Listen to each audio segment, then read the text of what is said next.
आणि एका महिलेनं, कोणीतरी NGOच्या महिला असतील किंवा सोशल वर्कर असतील, त्यांनी मला फोन करूनही सांगितलं होतं आणि व्हॉट्सअपवरती मुलीचा वयाचा पुरावा आणि पत्रिकाही पाठवली होती. त्याच्यानुसार मी आमच्या महिला पोलीस हवालदार उषा चौरे आणि आमची सरकारी वाहनासोबत आणि तत्वशील कांबळे आम्ही अशा सोबतच गेलो होतो. आणि तिथे ॲक्च्युली पोचल्यावरती समजलं की इथं 2-4 लग्न आहेत 2-3 हॉलमध्ये. तर मग आम्ही थोडं कन्फ्यूज झालो का नेमकं कोणत्या हॉलला जायचं. पण आम्ही सुरुवातीला ज्या हॉलमध्ये गेलो तिथं आम्ही गेल्यावरती आम्ही सगळे सिव्हिल ड्रेसवर होतो ॲक्च्युली. आणि एका महिलेला आम्ही नवऱ्या मुलीचं नाव विचारलं, तर त्या महिलेनं आम्हाला चुकीचं नाव सांगितलं. आणि त्यांनी चुकीचं नाव सांगितल्यामुळं आम्हाला असं वाटलं की आपण जो बालविवाह थांबवायला आलो आहोत तो दुसऱ्या हॉलमध्ये असेल. म्हणून आम्ही तिथून त्या हॉलमधून बाहेर पडायला लागलो. आणि तरी पण म्हटलं एक वेळेस खात्री करावी म्हणून आम्ही नवऱ्या मुलीचं आणि नवरदेवाचं आडनाव विचारलं त्यांना. मग त्यांनी आडनाव विचारल्यावरती आम्हाला जे अपेक्षित होतं तेच आडनाव त्यांनी सांगितलं. आणि आम्ही आडनाव विचारलं आणि आम्ही कारवाई करणार, तोच सगळीकडे बातमी पसरली की पोलीस आले म्हणून. आणि त्याचा गर्दीचा फायदा घेऊन नवरा मुलगा सगळ्यांची धावपळ सुरू झाली.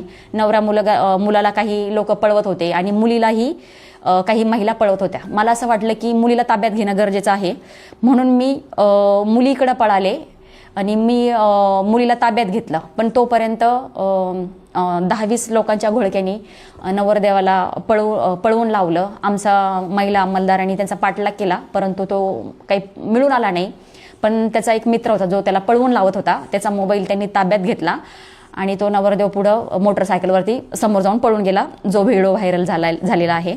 त्याच्यानंतर आपण तिथे जमलेले जे काही लोक होते, बाकीचे तर पळून गेले होते, जमलेल्या लोकांना आपण बालविवाह प्रतिबंध अधिनियमाबद्दल माहिती दिली किंवा बालविवाह करू नका म्हणून त्यांना सूचना दिल्या आणि आपण असा समुपदेशनाचा कार्यक्रम तिथं घेतला. त्यानंतर पीडित मुलगी घाबरली होती, तिलाही आपण तिचं समुपदेशन केलं. आणि त्याच्यानंतर आपण नवरदेव, त्याचे आई वडील, मामा, मित्र, मुलीचे आई वडील, मामा अशा एकूण 8 नातेवाईकांवरती बालविवाह प्रतिबंध अधिनियम कलम 9, 10, 11 प्रमाणे बीड ग्रामीण पोलीस स्टेशनला गुन्हा दाखल केला. आणि इतर 50 ते 60 वराडी मंडळीवरही आपण गुन्हा दाखल केला आहे, जेणेकरून कुणीही बालविवाहाला प्रोत्साहन करू नये किंवा त्या बालविवाहास हजर राहू नये किंवा बालविवाह होऊच नये, हा त्या पाठीमागचा उद्देश आहे. तसेच कपिलधार जे देवस्थान आहे तिथं याच्यापूर्वीही बालविवाह झाले आहेत अशा बातम्या ऐकायला मिळाल्या होत्या. आणि त्याचा कुठंतरी सगळ्यांना वचक बसावा किंवा देवस्थानाच्या ठिकाणी असे चुकीचे प्रकार होऊ नये किंवा कायद्याच्या विरोधात, नियमाविरुद्ध बालविवाह होऊ नये म्हणून आपण ट्रस्टी आणि ट्रस्टीचे जे काही इतर ट्रस्टचे सदस्य असतील त्यांच्यावरही आपण गुन्हा दाखल केलेला आहे.